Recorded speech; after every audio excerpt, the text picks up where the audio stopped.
Good evening. Good evening. We're about to begin in just a minute.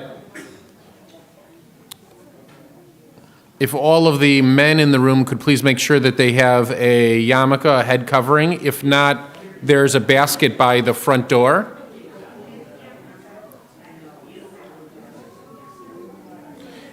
And if all of the men and the women could please check your cell phones at this point to make sure that they're either on off or vibrate.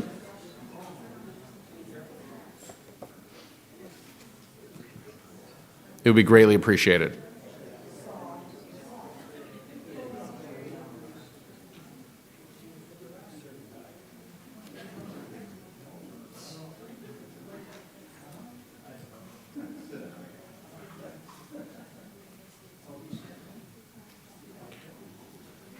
We're going to begin this Shiva service on page 164 in your Sidurim.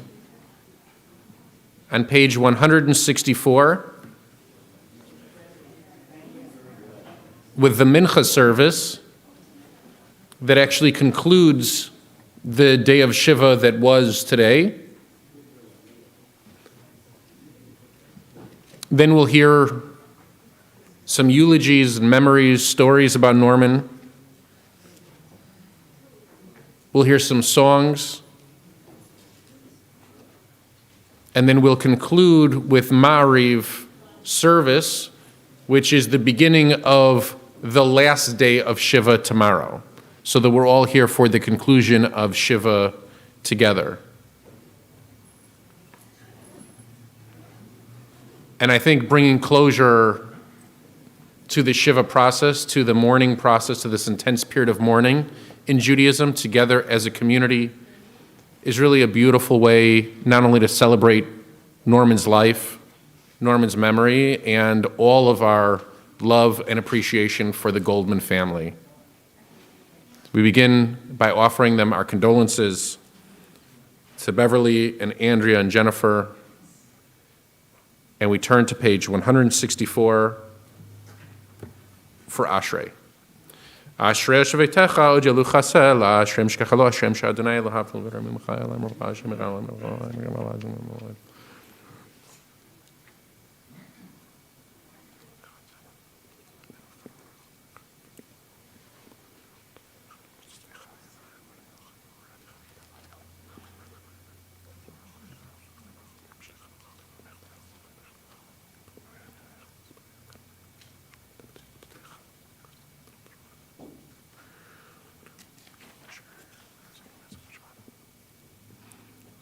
Tihilat Adonai Daber, Pi Vivarech Kol Basar Shem Kocho L'Olam Va'ed, Va'anachnu Nevarecha Me'atav L'Olam.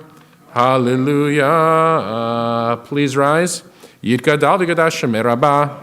Be'alma Divrach Retiv Micha, Chodei B'chaychona V'yamachona Chaytuchol B'Yisrael, B'Galav Sankari V'Yimru. Amen. Yehei Shmei Rabbah Mevorach Le'olam U'Me'el Maya.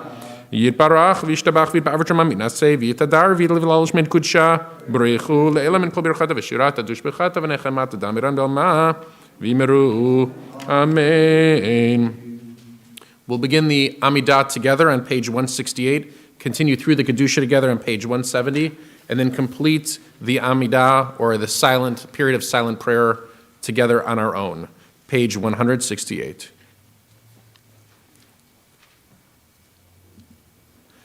Baruch atah Adonai, Eloheinu v'Elohei Avoteinu, Elohei Avraham, Elohei Yitzchak, v'Elohei Yaakov, Elohei Sarah, Elohei Rivka, Elohei Rachel, v'Elohei Leah, Ha'el HaGadol HaGibor v'Hanora, El Elyon, Gomel Chasadim Tovim v'Konei HaKol, v'Zocher Chazdei Avot, U'mevi Goel Ivnei V'neihem, L'man Shemo Be'ava, Melech Ozer u'Moshiach Magen, Baruch atah Adonai, Magen Avraham u'Foked Sarah, Atah Gibor L'Olam Adonai, Mechayeh Metim Atarav L'Hoshia, Mashiv haruach u'morid hagashem, mechalkel chayim bechesed, mechayeh metim berachamim rabim, somech noflim v'rofech olim u'matir asurim, u'mekayim u'manatoli shnei afar, michamocha bal givurot u'midu melach, melech mimit u'mechayim atzmiach Yeshua, v'ne'eman atalach hayot metim, baruch atah Adonai, mechayeh hametim.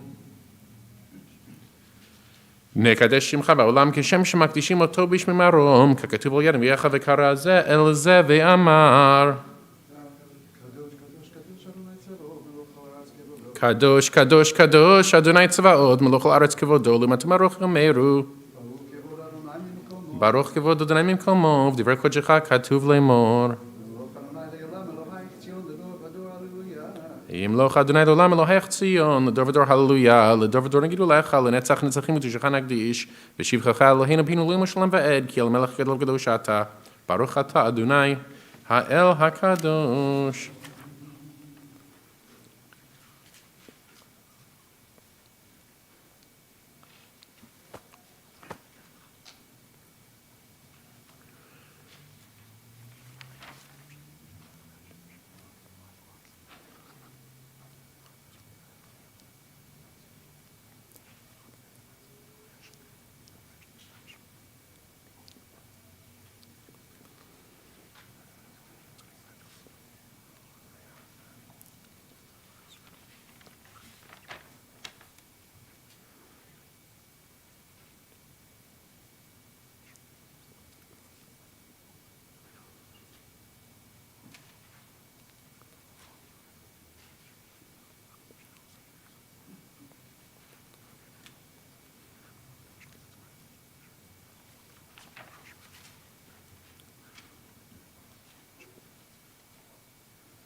יתכתב וקדש שמר רבה, בעלמד יברך יטיב מיכוחתי בחייכון וימכון וחי לכל בית ישראל בגלל וסנקר ויאמרו, אמן. יהי שמי רבה מבורך, לעולם ולעולמי עלמיה, יתברך וישתבח ויתברך שמה מן הסי, ויתהדר ויתהלל שמי קודשה, בריחו לעילם מן כל ברכתה ושירתה, דשבחתה ונחמתה, דמירן דמה ויאמרו, אמן. תקבל סולטנות ההון לכל ישראל, קדם ובהון דבשמי ויאמרו, אמן. יהי שלמה רבה מן שמי וחיים עלינו וכל ישראל ויאמרו, עושה שלום במרומיו, הוא יעשה שלום, עלינו ועל כל ישראל ויאמרו, אמן. Please rise.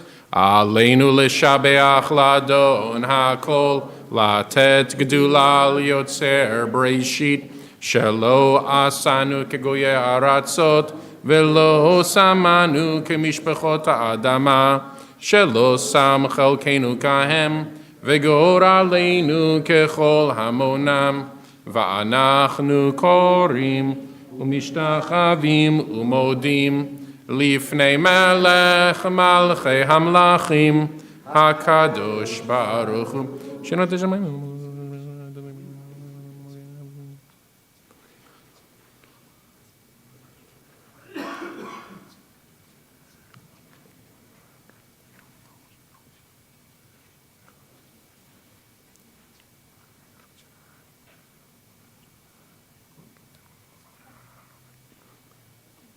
ככתוב בתורתך, אדוני ימלוך לעולם ועד, ונאמר, והיה אדוני למלך על כל הארץ, ביום ההוא, יהיה אדוני אחד, ושמו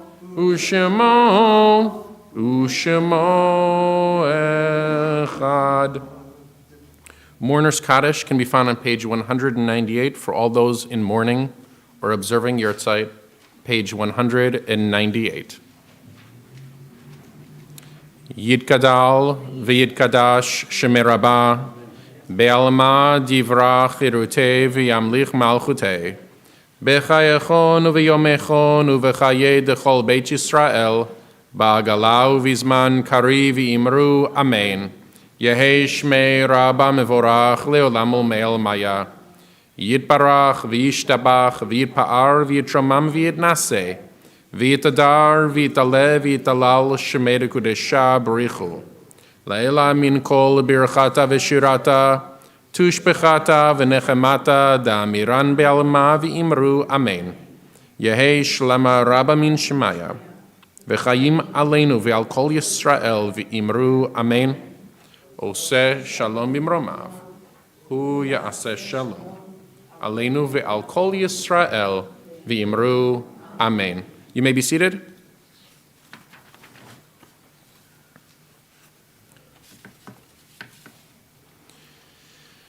That concludes yesterday or today's day of Shiva, and now we're going to talk a little bit about Norman, share some stories about Norman, eulogies about Norman, celebrate his life, and then we will daven the Maariv service together, and that will begin the final day of Shiva.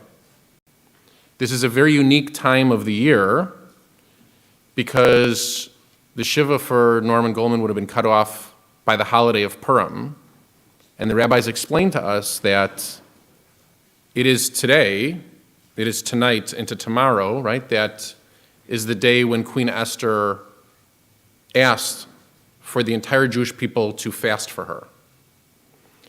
And in that sense, we remember it the day before Purim. We remember the day before the holiday.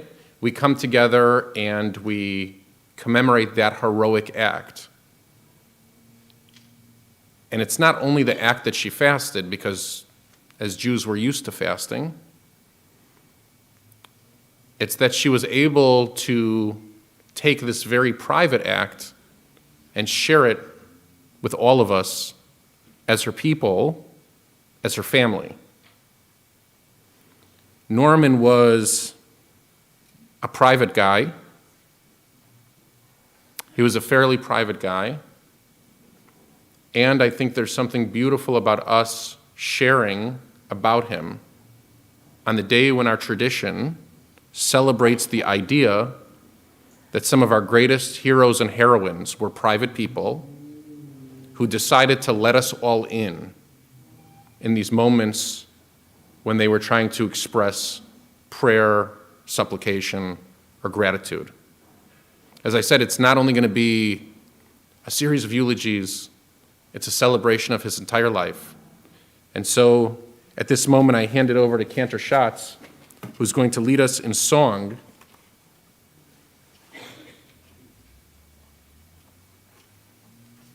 And I'll let you introduce the song. I understand that in Norman's house, if you made a statement that contained any number of a gazillion words that would bring a song to mind, he would break out in song. It's one of the things that was lovingly told about, I think, at the funeral on Friday, and that I've heard repeatedly from Beverly and his daughters. And one thing in particular that was mentioned to me was that in the show Oklahoma, Norman played the role of Ike, who is the one who starts a song that, I mean, all these songs are well known, but this is one you'll be very familiar with. And we won't have dancing cowboys and ranchers come across the bima. It's going to be us. And if you have one of these orange things, if you want to kind of see what the lyrics are, there's 50 of these out there. If you're lucky, you got one.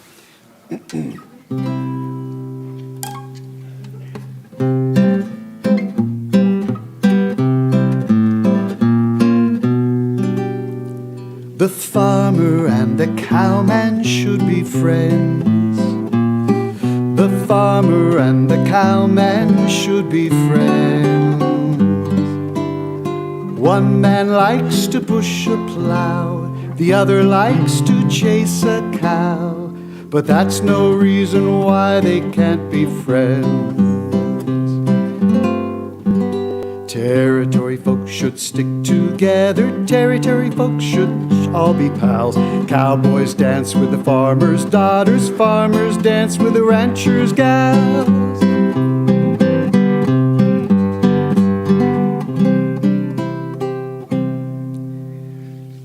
And that might be the first time on the planet that that song was sung in. But Norman Goldman is the first of him to have passed this way. And now we'll invite you to speak of him.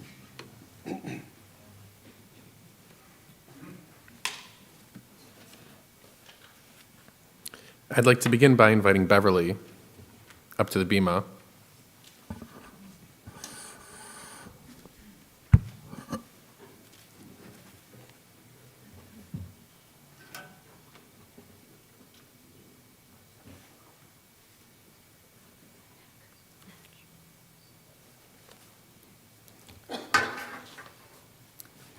Before I get started, I want to thank all of you here in person and on YouTube for supporting us. The kindness and love shown to our family has been so wonderful and appreciated. Our caregiving family, friends, neighbors have really exemplified the goodness in people. To say my life has changed is an understatement. Norm struggled for many years with health issues, but he always seemed to rally and continued to enjoy life until the past few years when his health problems became acute. His physical and mental cognitive issues were challenges, but I will focus on the positive. Norm and I met on a blind date at the end of August 1968. He had just moved to Atlanta from the University of Louisville. We started dating, and he was unhappy in his job. He got a new job, which transferred him to San Mateo, California. After he moved, we had a long-distance relationship with daily phone calls and trips to see each other. In January or February of 1969, Norm called me up and said his nephew Bruce was having his bar mitzvah in New York, and he wanted me to go to represent him. Mind you, I had never met his family, so I thought it would be too awkward. My roommate said, no, I should definitely not go. But my mother said, he must have a reason for wanting you there, so go. So, brave little me flew off to New York. I stayed with Norm's sister, the mom of the bar mitzvah boy, and attended the amazing affair. I sat with his sisters and brother. They had me light a candle on behalf of Norm in the candle lighting ceremony and insisted I be in all of the family pictures. Granted, I was at the very end, so they could easily crop me out if things didn't work out.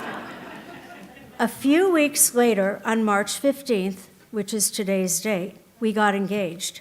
That was also the date of his dad's birthday, March 15th, and is also the date that our beloved cat Tanner died.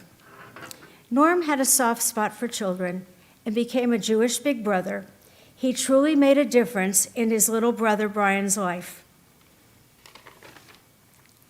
Norm was an avid coin and stamp collector, and he met and made wonderful friends through his hobby.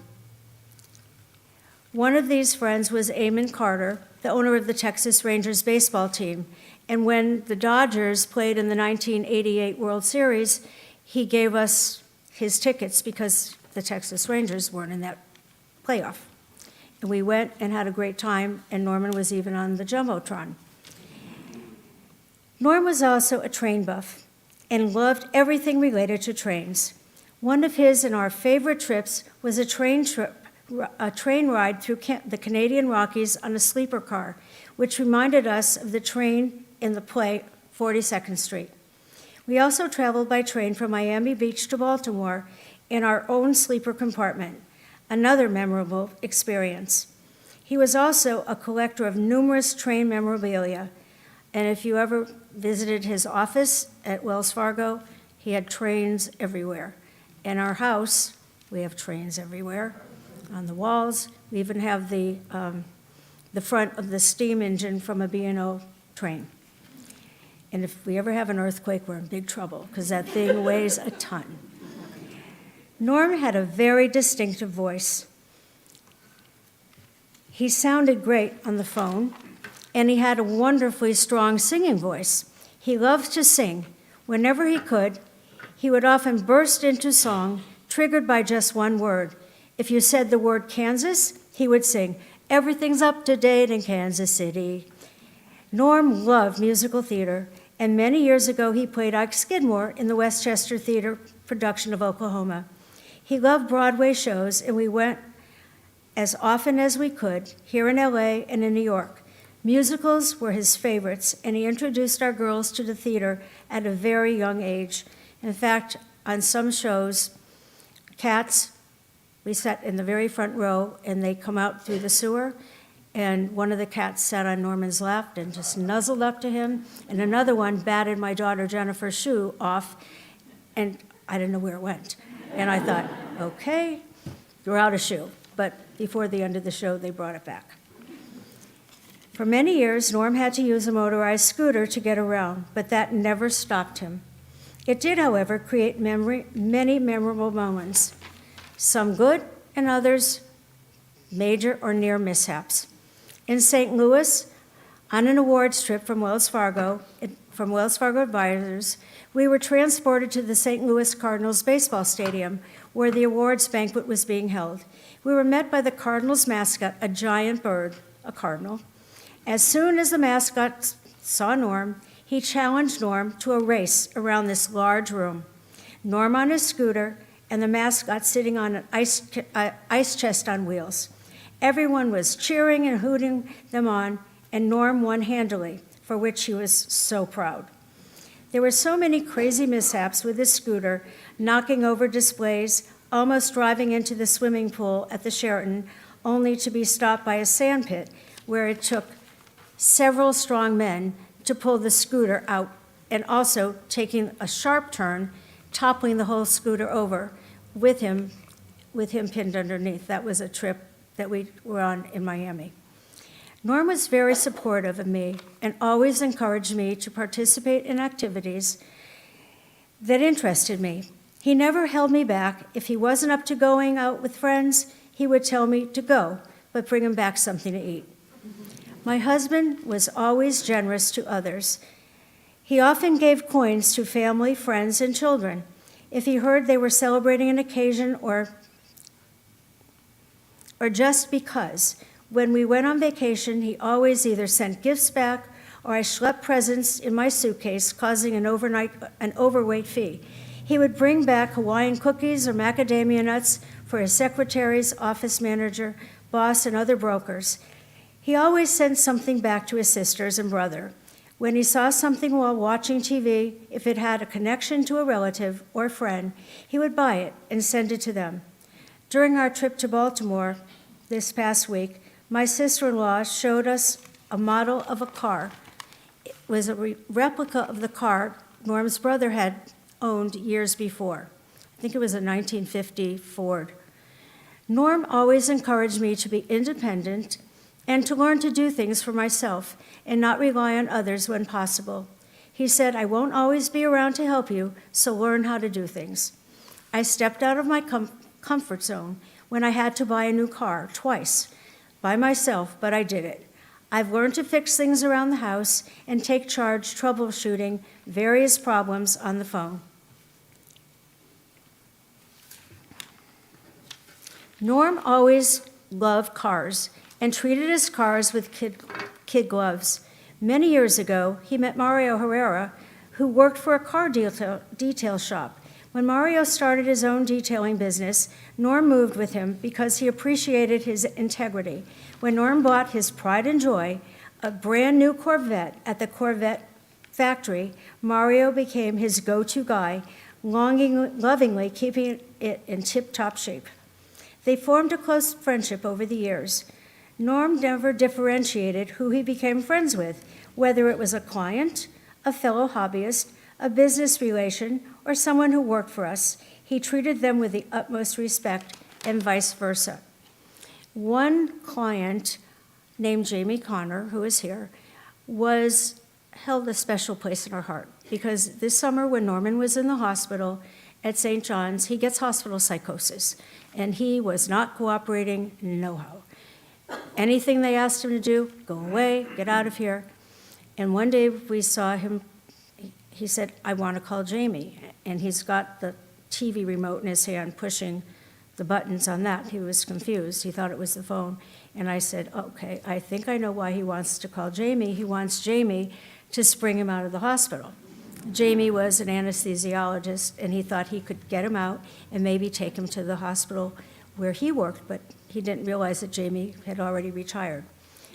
So we called Jamie and said, Jamie, this is the problem. That kind man drove all the way up from Manhattan Beach and showed up in our hospital room, or Norm's hospital room. And he got there one day while the physical therapist came in. And Norman was having nothing to do with those women. Get away from here, get out of here. And Jamie had been in the military and as an officer, and he said, he pulled up himself as tall as he could, and he used his best military voice and commanded him to get up. And I said, well, what did Norman do? He said, he got up and did what he was supposed to do, and then in the middle of it, he said, okay, you can leave now. And he said, no, you're not going anywhere. Keep working. And I said, well, did he? He said, absolutely, because I commanded him to do it, and he did it. And Jamie stayed with him for several hours, just keeping him company, calming him down, talking to his doctors. He told me he was in great hands, and for that, we are forever thankful.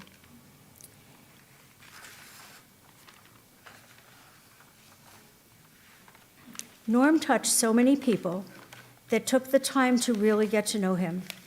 Things are too quiet around here now. I have to come to grips with my new normal. I promise to be strong like you taught me. I got this.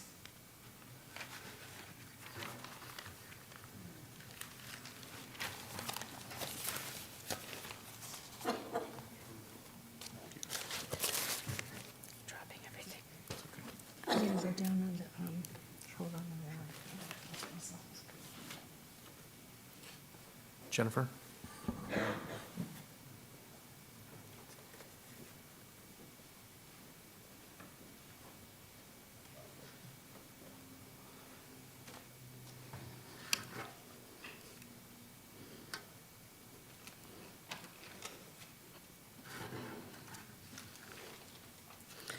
"16 years ago, I sat with my dad, practicing my eulogy for my grandmother's funeral. As I cried, my dad told me that if I couldn't get through my speech without tears, then I shouldn't speak. So in his honor today, I'm going to do my best to be loud and clear and without tears. The hardest part of this is that I didn't only lose a dad, but also my best friend and the head of my cheering squad. He was, without a question, my #1 fan. My dad was definitely rough around the edges, but he was a huge softie to those of us who he loved the most. Family was the center of my father's universe. Growing up, we would all look forward to our weekly long-distance phone calls to Granny and Zadie. He took such joy in seeing Andrea and I talk to his parents. Then each summer we would visit Baltimore. Our other cousins were all grown by the time Andrea and I came along, and Dad took such pride in seeing us interact with his mom and dad. My dad filled our home with his beautiful singing voice. The first word I learned to spell was Oklahoma, because I would sit in the theater at Westchester Playhouse several times each week, watching him perform his role as Ike Skidmore. From the time I could walk, he was taking us to Broadway, Las Vegas, and Lake Tahoe shows, and always tipping someone to make sure that we were front and center. My parents only had one car until 1986. We lived a block away from the number 8 bus stop that my dad took to and from his office in Westwood every day. Often I would sit outside at the front yard and wait to see my dad coming home from up the block. Then I'd run, accompanied by our cat Herman, to greet him. I was always a daddy's girl.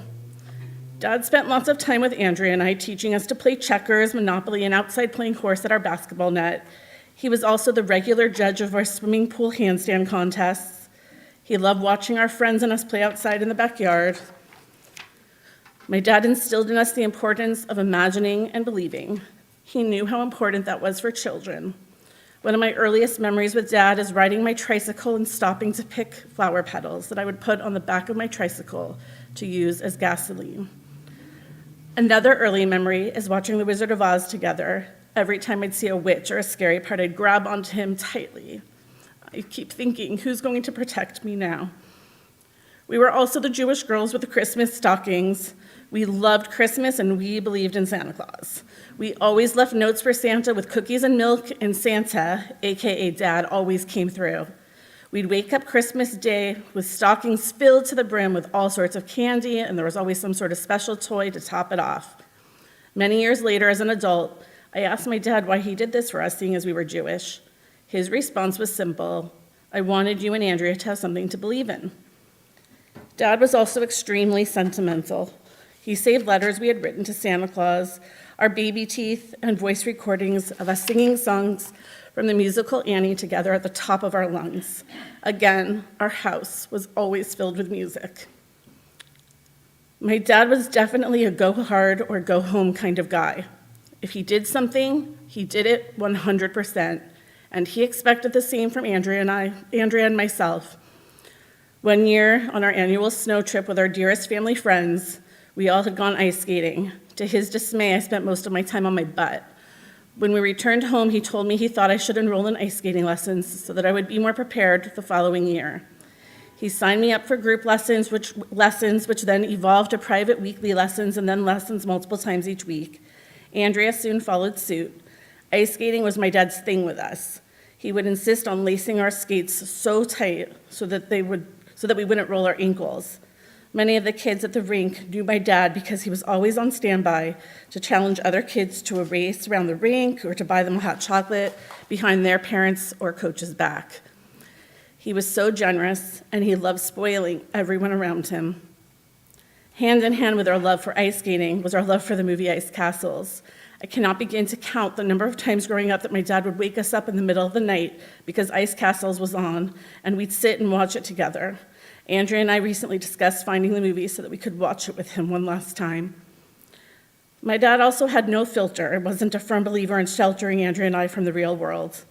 Once he picked me up from preschool so that we could see a matinee of Pinocchio in Century City. After the movie, he took me next door to the Playboy Club because he thought I'd get a kick out of seeing all the girls dressed as bunnies. Another time, he took Andrea and I to a Las Vegas show, Jubilee, with topless women. We were mortified and sat with our eyes closed through most of it. There was no such thing as an R rating as far as my dad was concerned. He was a character through and through. My dad gave me grown-up responsibilities early on in my own life. He treated me like a peer. When he decided to give his letter of resignation at Merrill Lynch, he had me go with him.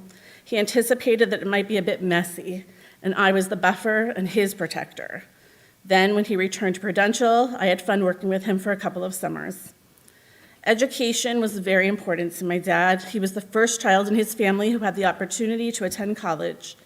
He applied to colleges with scholarships and was accepted with financial support to University of Louisville. He was so proud of this accomplishment. I know one of his biggest regrets is that he didn't go to college. His parents couldn't go to his college graduation, so he didn't go. He and my mom made so many sacrifices to send Andrea and I to Westlake. My dad had visited the campus before he had even become a dad, and he had it in the back of his head that he wanted us to go there. It was a huge stretch for my parents financially, but my dad said that the one gift he wanted to give us was the gift of a good education. That way, he could die knowing that we would always be able to take care of ourselves. He was the most giving and unselfish person ever. I know how proud he was seeing me become a teacher and flourish at my job. And he was proud of Andrea's accomplishments, both in her job and volunteering at Dogs Without Borders. Many kids leave for college and look forward to getting away from their parents. Not me. When my dad was working and I was in school in Boston, I called him from a payphone on his 800 number almost every day. I would call between classes just to check in and tell him I loved him. It was our ritual, and I could hear his voice perk up each time he heard mine. My dad took the utmost interest in the people who he loved. He would listen attentively when I'd tell him about my friends and what they were up to. He loved sharing his joy of coin collecting with their kids and would often send me off to bring them coin sets for their children's various celebrations. When my dad turned 70 after surviving an open heart surgery that he thought was going to kill him, he decided to fulfill one of his own dreams. When my dad was at college in Louisville, he had visited the Corvette factory and always dreamed of buying a custom-made Corvette right from the factory. He actualized his dream. He ordered his white glass-top Corvette with red leather interior. My mom and him picked up the car and road-tripped it back to Los Angeles. He was so adorable driving that car to and from work every day until he retired at 80. That's right, he worked until he was 80 years old, and even then, he went out with a fight. I can't count the number of times that he told me that retiring was for dead people. He loved his job, and he was so good at it. My dad is truly so much a part of who I am. Some of the best parts of me are a direct reflection of him. My dad was the ultimate animal lover. There was never a stray cat, squirrel, or bird that would go hungry when he was near. My dad taught us compassion. He treated people with so much kindness. And as my dad's body started to fail him, I saw so many people show compassion towards him in return. If you knew him, it was hard not to love him. Up until last year, my family had a yearly trip to Maui. My dad loved the ocean, but his body made it difficult for him to get in and out of the water. The cabana boys on the beach came to love my dad so much that they would take turns walking him into the water and holding him up so that he could enjoy himself. I'm so grateful for the kindness that others showed to him. We enjoyed this special family time so much. We'd all have one another's undivided attention. One of my regrets is that I didn't get him there one last time. Just the other day, my sister called Phil at the beach hut where we stayed in Maui to let him know that my dad had passed. He immediately told my sister that when things settled on our end, that they would like to do something in my dad's honor. Everyone who knew my dad just loved him. I also have countless memories of family trips to Las Vegas, Lake Tahoe, and the Alisal Ranch. He loved seeing Andrea and I ride the horses, and we'd all meet up for a breakfast ride. A couple of times, Andrea and I even came close to convincing him to buy a horse of our own. When we were little, my mom drove Andrea and I up to the Alisal Ranch to drop off my dad for a business trip. I didn't grasp the idea of why we were leaving him there. It was pouring rain, and I cried hysterically the entire way home. I did not want to leave my dad behind. I've had that same sensation these past few days. I don't want to leave my dad behind. I'm gutted by the idea of not being with him daily. My world seems so quiet without him. The singing has stopped. His contagious belly laugh has stopped. I want to thank my mommy, who has truly been my dad's guardian angel. He was not always an easy person to take care of, but my mom made him her priority. Without her, he would never have made it to 84. I also want to thank our amazing team of caregivers. Talia, Arlene, Eldon, Lance, and Ruben. The last 7 months have been hard, but you treated my dad like you would your own family. Eldon, you touched my heart telling me how my dad reminded you of your grandfather and how much you enjoyed watching movies with him, even all 4 hours of Ben-Hur that he forced you to sit through. I also want to thank Meredith and Michelle Tebby, who sat with us, loving my dad until the bitter end. Meredith even accompanied us to Baltimore for the funeral. And Jamie Connor, who literally gave us the gift of time with my dad for these past 7 months. I am completely blown away by the support and love from our friends and family who traveled to Baltimore to help us get through this, and for friends and family who have traveled to be here with us today. I know my dad would be so grateful knowing that his 3 girls were being supported and loved. I know my dad was tired and in pain, and in his final days, we all gave him permission to go, and we promised him that we would be okay. Daddy, you fought a long and hard fight. I will look for signs of you every single day. I will never see an animal in need or a hummingbird without thinking of you.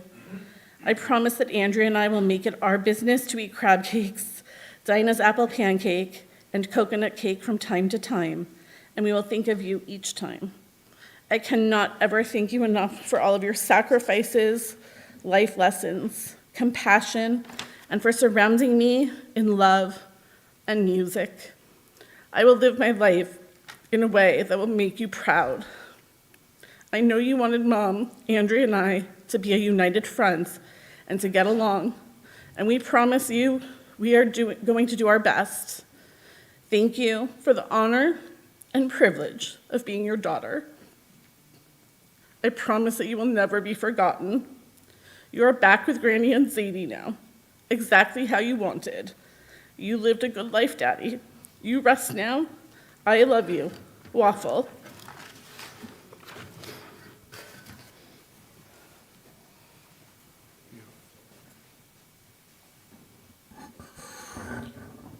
And now Andrea. I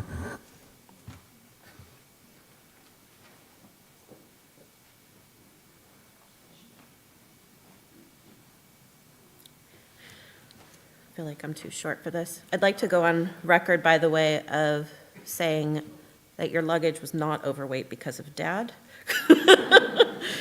Mother. All right. How do you sum up 84 years of a man in just a couple of minutes? How do you say goodbye to a father who had such a presence? Over the past few days, we've just been riding the waves of grief. Some things hit harder than others.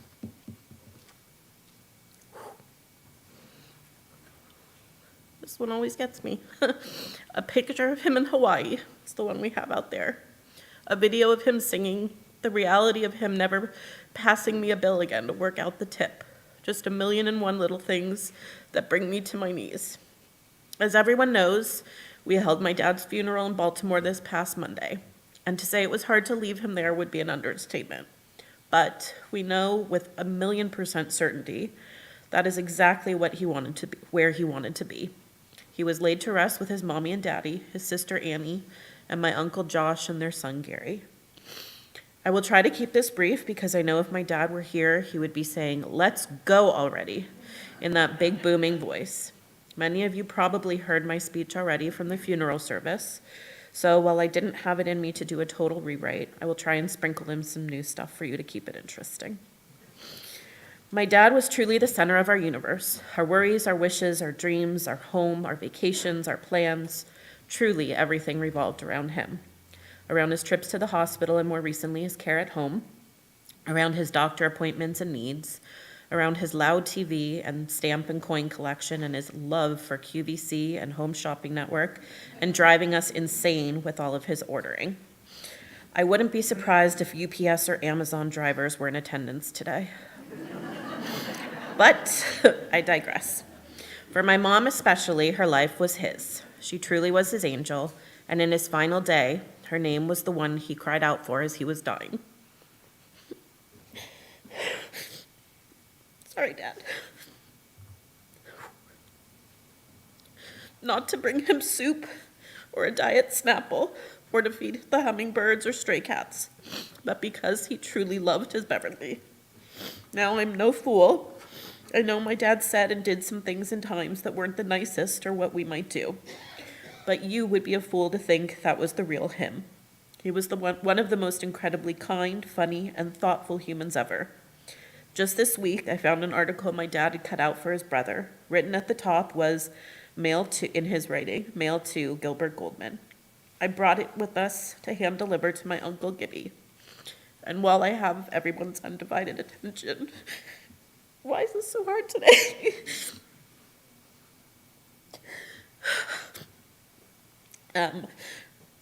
I ask that we keep Gilbert Goldman, my dad's brother, in our prayers as well, as he is battling some health issues too.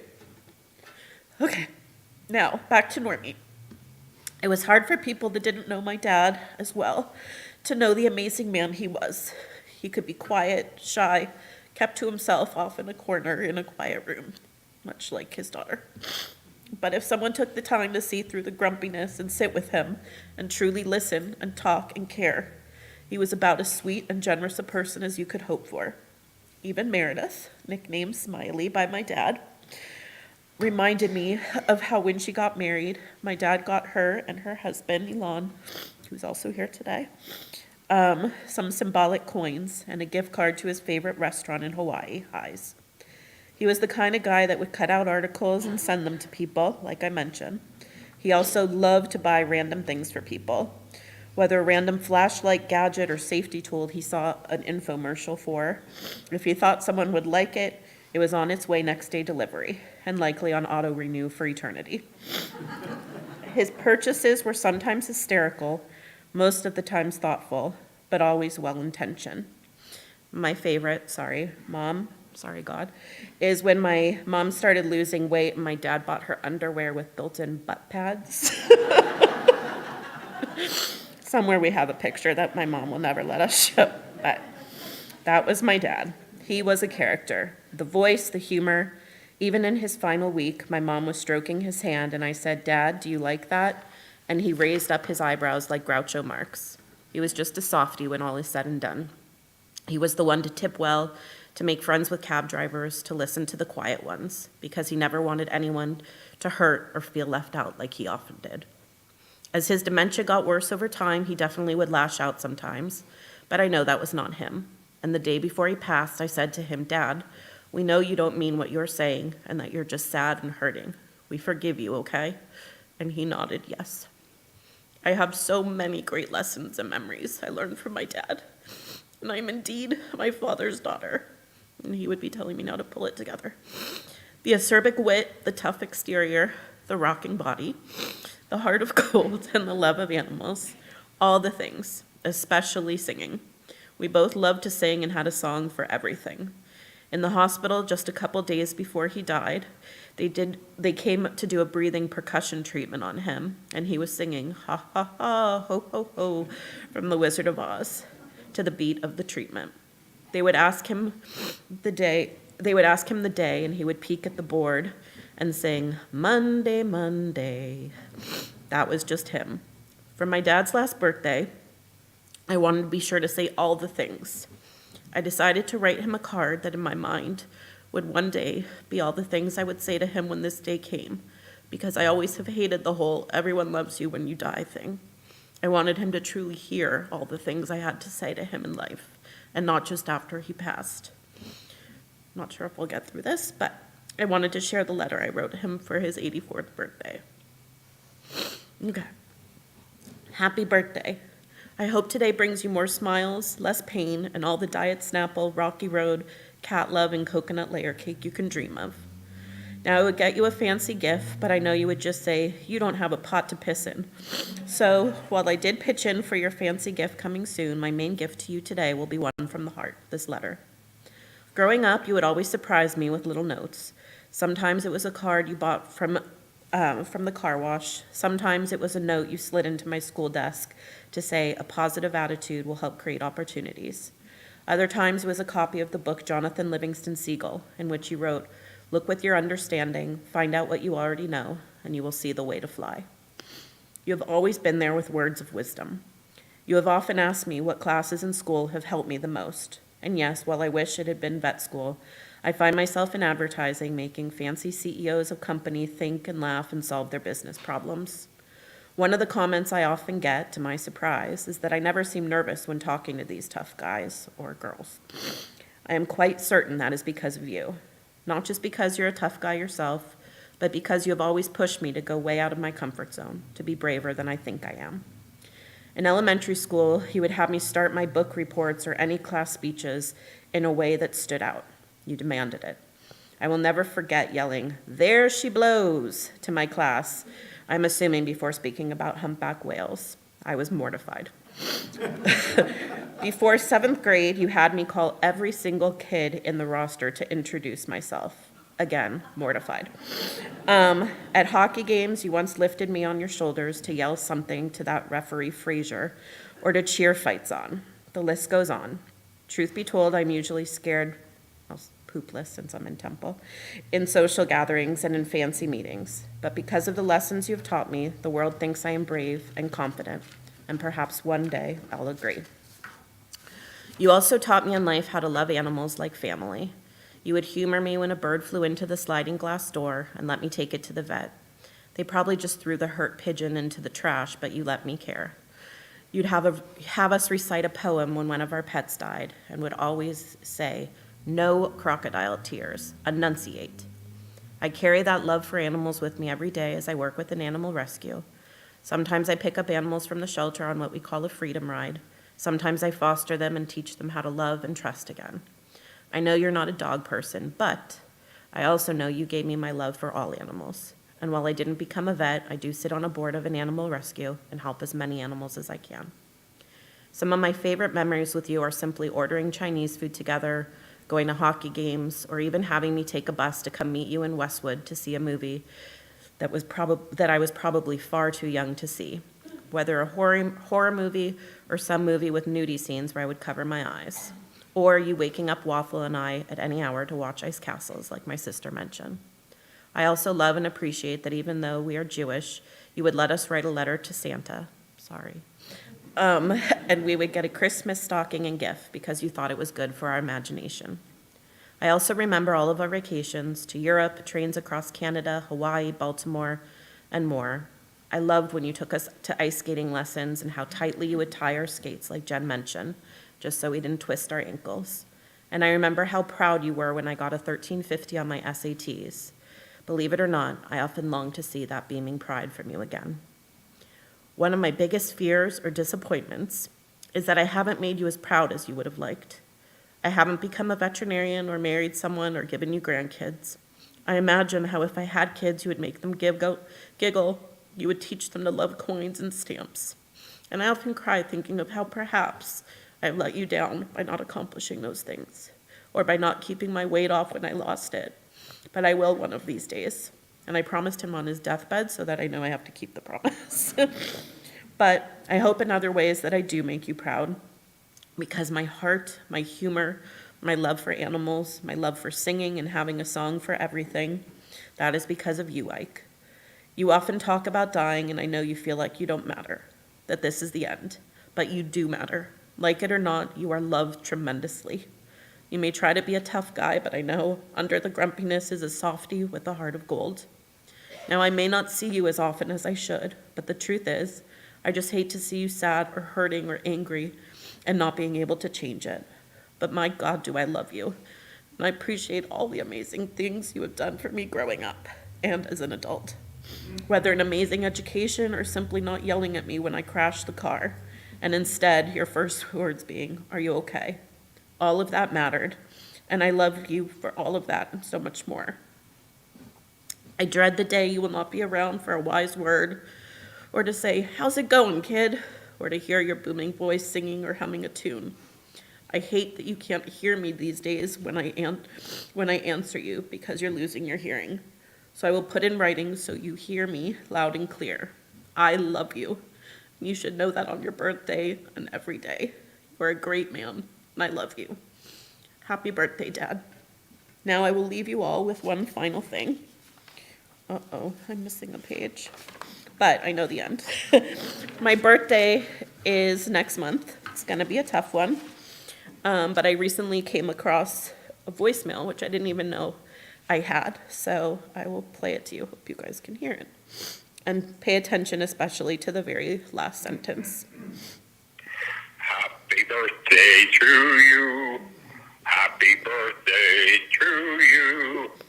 Happy birthday, dear Andrea. Happy birthday to you. I hope this is the low point of your year and you got nowhere to go but up. Take care. Love you, Daddy.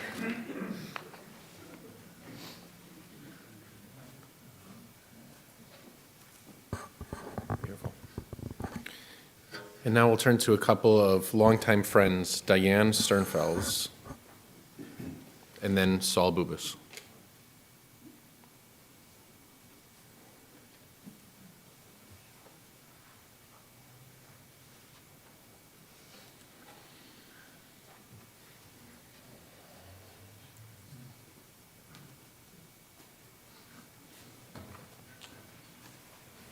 That's a hard act to follow. Where's your wonderful voice, Norman? The one that heard a word and took off into a Broadway melody that it had brought to your mind? It is silenced now. I marveled how you would come up with just the right song to fit what was said. And your speaking voice was as good as your singing voice. One of my earliest memories of you, when we first entered the Havurah almost 46 years ago, is that you were a big brother. I was very impressed that you gave your time and energy to helping a young boy, but this was important to Norman. On one of our Havurah snow trips to Lake Arrowhead, where we rented a large home for our 10 families, Norman brought Brian, his little brother, along.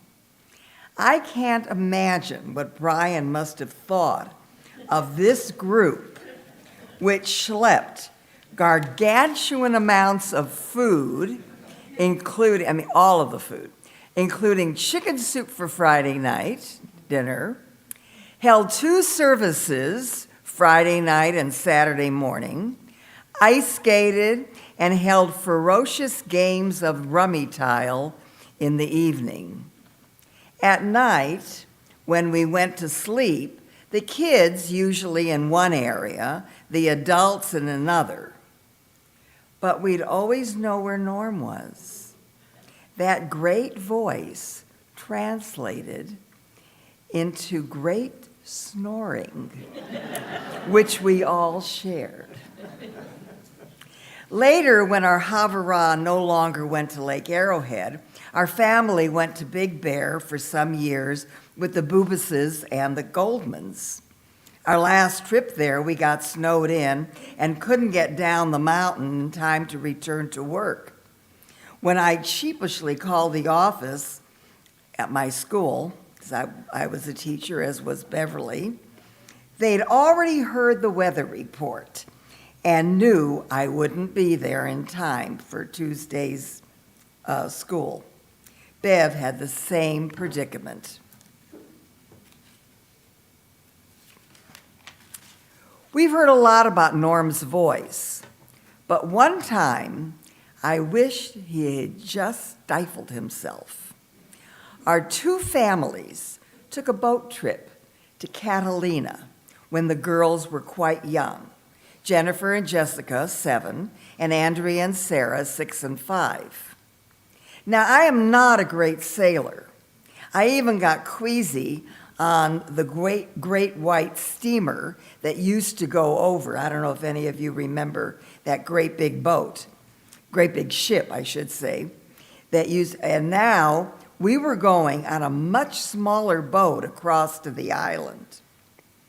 You might have heard that Norm was in the Maryland Air National Guard, definitely not the Navy, because he was no better a sailor than I.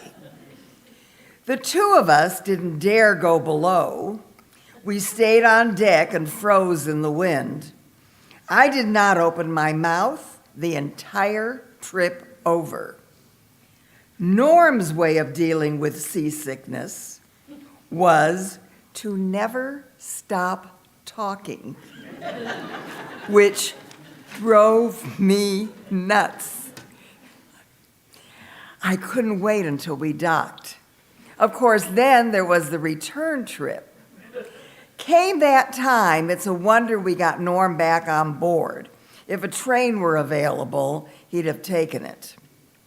Norm collected many things, and train memorabilia was one of them.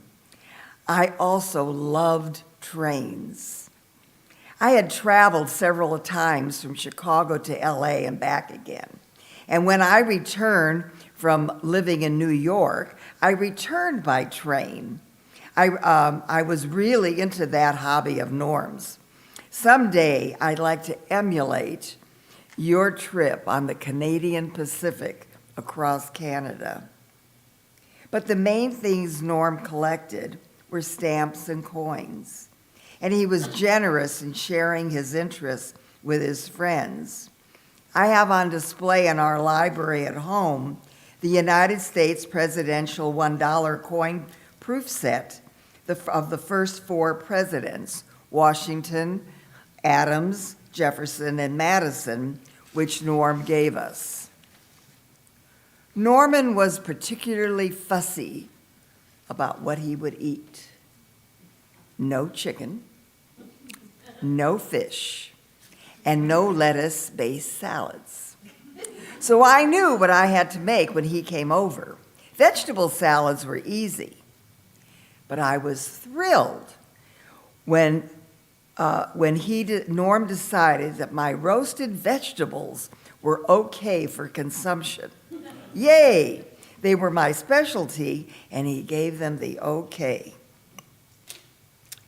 On Sunday night, Norm's last night, Lou and I went over to visit, and I held his hand while we stood around his bed. When everyone was ready to leave and at the door, I went back to the room and told Norm we love you and know that we care about you and remember that. Then I left. The next afternoon, Bev called to say he was gone. Loyalty meant a lot to Norman from his friends and family, and he returned it. Norman was a bright, intelligent, kind, and generous person. We've missed him in these last few years while he's been so very ill. May our memories sustain us, and may his voice keep singing in our head.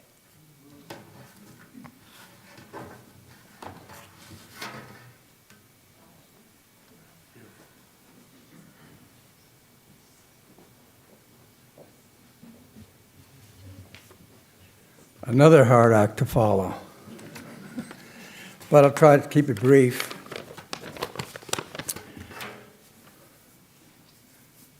Beverly, when I saw the service, it was really, really great and moving. I would have liked to see the service at the gravesite, because when I mentioned, or you said he was in the military, I said, call the Veterans Administration. Basically, they'll help you do stuff, and they'll do stuff for you. And the picture outside shows me that he did. They folded a flag, and they had a trumpeter or whatever. And Andrea was the one who said, oh, Dad would really love that. And there's the flag right there, folded up and everything. So if you're in the service, Norman, thank you for the service. I would love to have the picture so I can point to Norman. Anyhow, Norman Goldman, my buddy. I called him Stormin' Norman. Whenever he saw me, he would welcome me with the only Yiddish I ever heard him speak. He would say, Saul, Vusmachsti, which in English would mean, what are you doing, or how are you? Vusmachsti.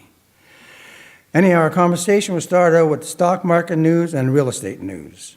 And then it would immediately turn to family conversations about my 3 daughters and his 2 daughters, Andrea and Jennifer. Those 2 girls were his life.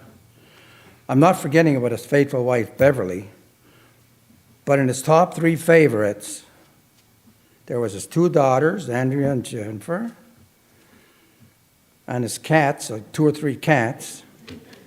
Sometimes there was 4. And his wife, or his faithful wife, Jennifer. I mean, Jennifer. But not as, but in his top 3 favorites were the 2 daughters, then Jennifer, and then the 4 cats, and his wife, Beverly. That was the order, I think it was. 1, 2, 3. Except for the time that he and Beverly traveled back east to wait for the new Corvette to be picked up directly off the assembly line. I did ask him if I could take it out for a spin, but he knew my driving record and my need and my need for speed, so he would not let me drive his beautiful Corvette. That's one thing I really miss from Norman, not letting me drive it. Norman had a booming voice, and he could easily have been an announcer on a TV game show. Norman wasn't a joiner, completely opposite from Beverly, who joined every group. Teacher group, the Adat Shalom temple group, Mahjong group. But like I said, Norman was not a joiner. However, because most of our Havara, or Adat Shalom Havara, were either Adat Shalom board members, or Women League members, or Men's Club members, we got Norman to be the financial secretary on our board. Each winter, our Havara, which consisted of 20 adults and 25 children, would rent a huge home, as Beverly mentioned. I'm very bad with names. I've only known him 50 years. But Diane mentioned it. We go for our annual snow trip. Every year we take a snow trip. We rent a huge home. We go up there Friday, Shabbat, before Friday, Shabbat, and return on Sunday or Monday evening, depending on if it was a president's holiday. Because many of our Havara members were teachers, and so they would have Monday off. So we were there like 3 or 4 days. Many of us would go out and frolic in the snow. But Norm enjoyed himself by watching Andrea and Jennifer build snowmen, or sledding, or tobogganing, or ice skating. One thing he did like was playing cards and a rummy tile with our group, but mostly enjoyed watching his girls enjoy themselves.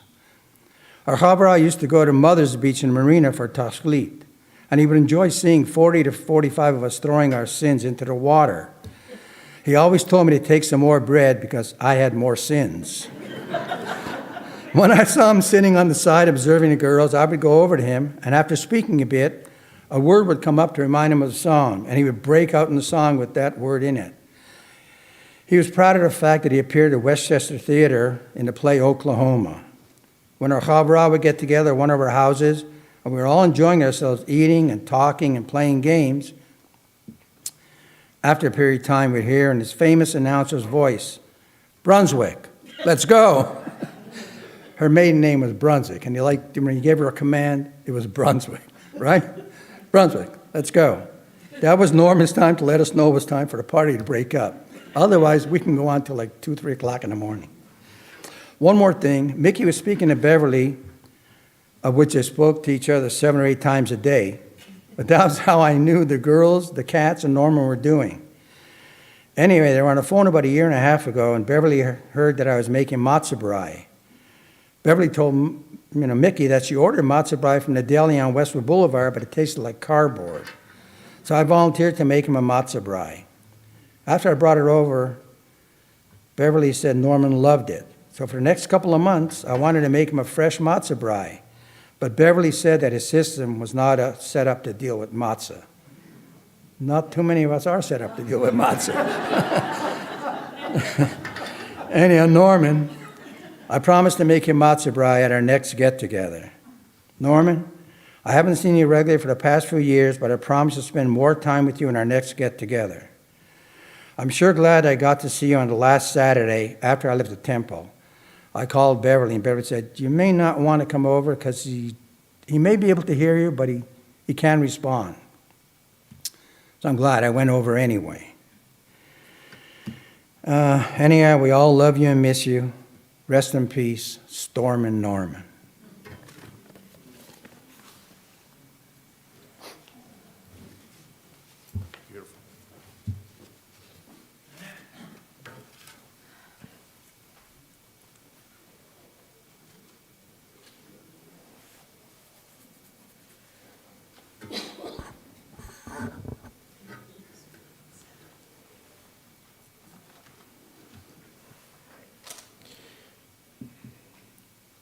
How should I tie together the stories about show tunes and train rides and topless dancers? How do I give it a Jewish spin? I'll tell you that I actually think there's a lot of meaning. I talk about this often. For when a person is born in the Jewish calendar and when a person dies in the Jewish calendar. And if there was a week where it was appropriate to play show tunes and talk about topless dancers in a synagogue, on the bima, it's in front of the ark. Not that I'm giving you a glimpse into what's going on in my mind during the service. But it's this week. It's this week. Because this week we acknowledge it as one of the most important stories of our people. I talked a little bit before about how the stories about Norman remind me about the stories of Mordecai and Esther, because compared to the other heroes of the Hebrew Bible, of the Tanakh, we don't know a lot about them. They don't give us a lot that they're willing to share. And yet, what we know about them is absolutely essential. It's easy to look at Norman's life and say that values like education and loving family and protecting your daughters, protecting your wife for a future, it's an incredibly Jewish way to look at the world. But I'd like to argue that coin collecting and stamp collecting is an incredibly Jewish way to look at the world. I'd like to argue that what Norman did in public when people saw him with his family was Jewish, and his hobbies in private were also incredibly Jewish. Because we're a people that looks at books and understands that the value of a book is not just the paper and the leather binding. We look at scrolls in the Ark. They're not just wood and parchment and lead and ink. Jewish way of looking at the world is to see value in everyone and everything that we encounter. From the loves of our lives to stray animals to little circular pieces of metal that people toss away that Ralph's no longer accepts. When one can convince somebody else that a little piece of circular metal that the teller at Ralph's won't accept is actually so valuable that you should get it as a gift to mark an occasion in your life, and that you should cherish it because its value is beyond its appearance. I'd argue that's one of the highest Jewish values that someone can teach others. We're taught in the book of Samuel, the way God sees us is not the way that people see us. Purim is a holiday about drunkenness and festivities and blindness to one another.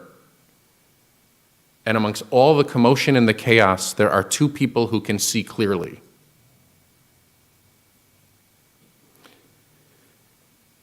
And I would argue that Norman was someone who could see clearly in his life. Amongst the chaos of the world, that hovers all around us all the time. Norman's moral compass was clear. It was always set to the North Star, that is Beverly and Andrea and Jennifer. We will continue to tell the stories of Norman. We will continue to think of him every time we see a coin, every time we see a stamp, every time we see a Corvette, every time we see somebody on the Jumbotron at Dodger Stadium.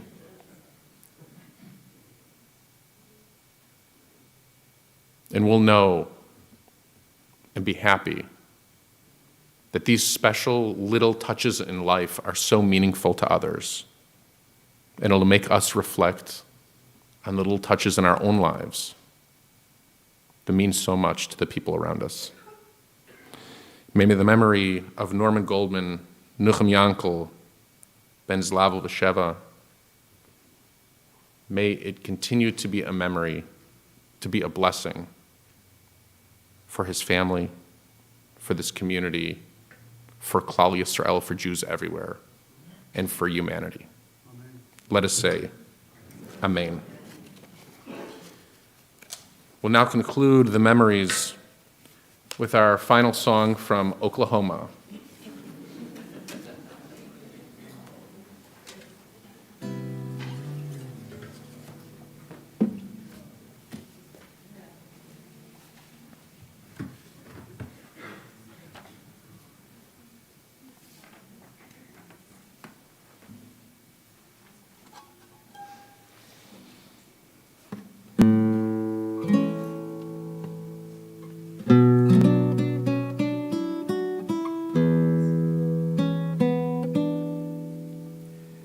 Don't throw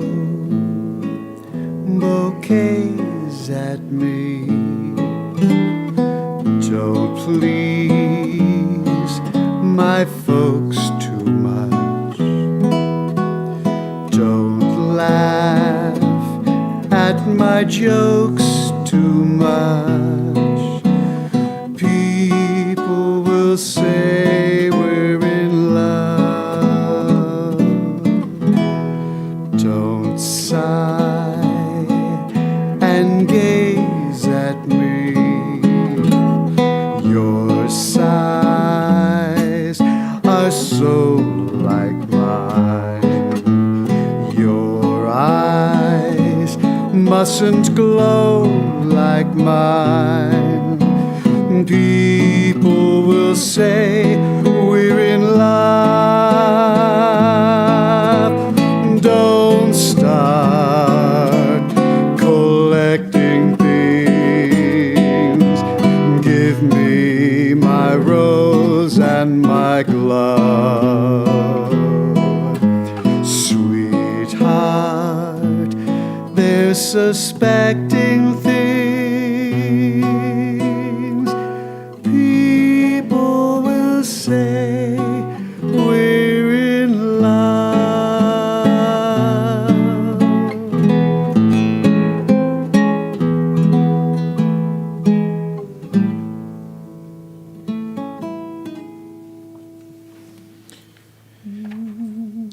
If anybody else has memories that they'd like to share or stories they'd like to share with the family, please feel free to approach the family during dinner, which will be the next phase of this evening. As soon as we conclude the Maariv service, please rise as we turn to page 200 in our Sidurim, in our prayer books.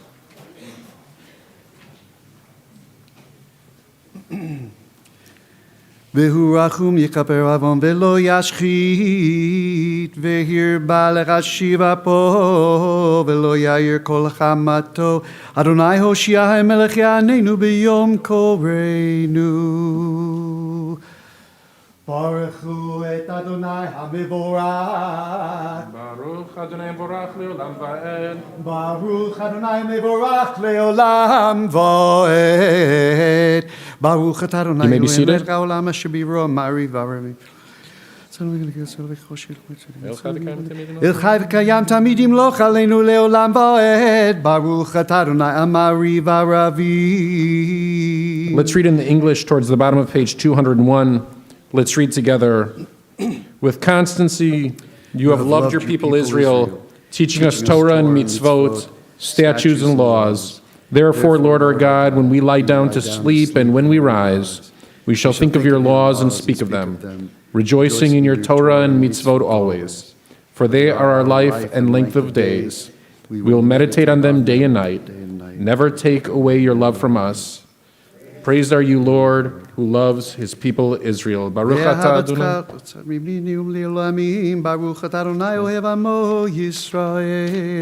We cover our eyes as we turn to the top of page 202.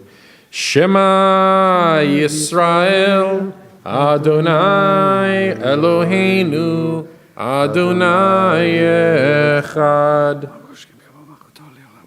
Ve'ahavta et Adonai Elohecha, בכל לבבך וכל נפשך וכל מאודיך, והיו הדברים האלה אשר אנוכי מצווך היום על לבביך, ושיננתם לבניך ודיברת בם, בשבתך בביתך ובלכתך בדרך, ובשכבך ובקומך, וקשרתם לאות על ידיך, והיו לטוטפות בין עיניך, וכתבתם על מזוזות ביתך ובשעריך. והיין שמעתי.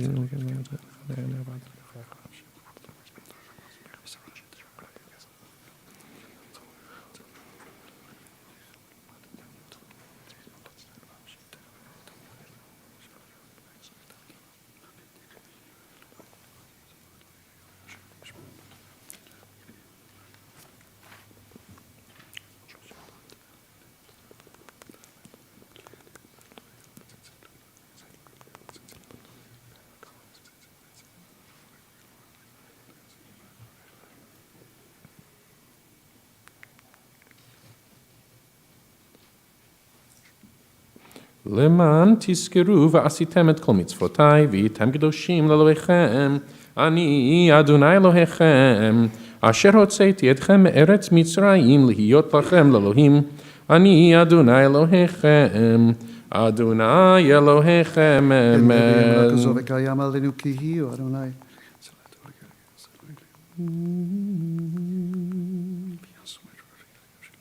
We continue 9 lines from the bottom of the page.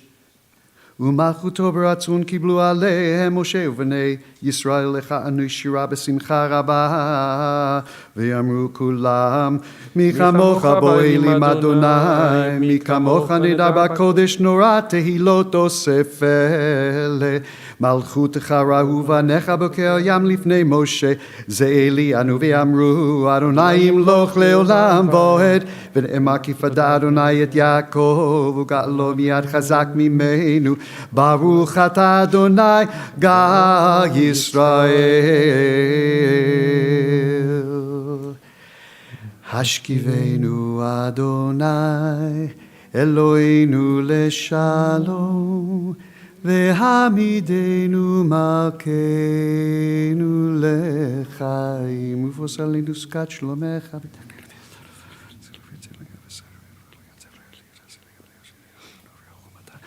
ושמור צאתנו ובואנו לחיים ולשלום אתה ויד עולם ברוך אתה אדוני שומר עמו ישראל לעד. Let's turn to page 209. We'll read the second paragraph together in the English. May our eyes behold, our hearts rejoice in, and our souls be glad in your sure deliverance. When it shall be said to Zion, your God is king. The Lord is king, the Lord was king. The Lord shall be king throughout all times. All sovereignty is yours unto all eternity. Only you reign in glory. Only you are king. Praise are you, Lord, and glorious King, eternal ruler over us and over all creation. יקדע ויקדש שמך רבה Be'almadi rachi ute v'yamlich malchute b'chayechonu v'yamechonu b'chayte kol b'itzus ha'barav zman kariv v'imru. Amen. Yesh me'raba mevorach le'olam u'lamei almaya yitbarach v'yishtabach v'yitbar v'yitma v'yitnaseh v'yiteda v'yitdelef v'delal shemei dekudisha brichu le'la min kol birchata v'shirata tushbechata v'nechemata da'amiran be'alma v'imru amen. Please rise as we turn to page 210 for the silent Amidah, the evening silent Amidah. You can use this time to daven all the words from the page or to silently pray the words from your heart.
We continue on page 222 with Adat Shalom.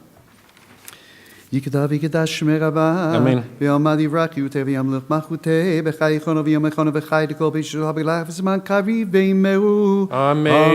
יהי שמי רבה מבורך לעולם עולמי עמיה.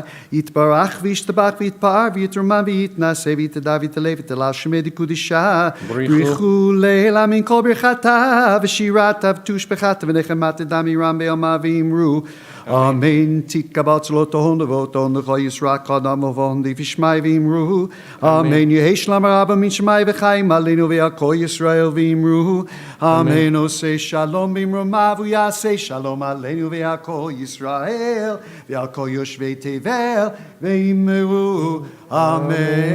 Please rise for Aleinu.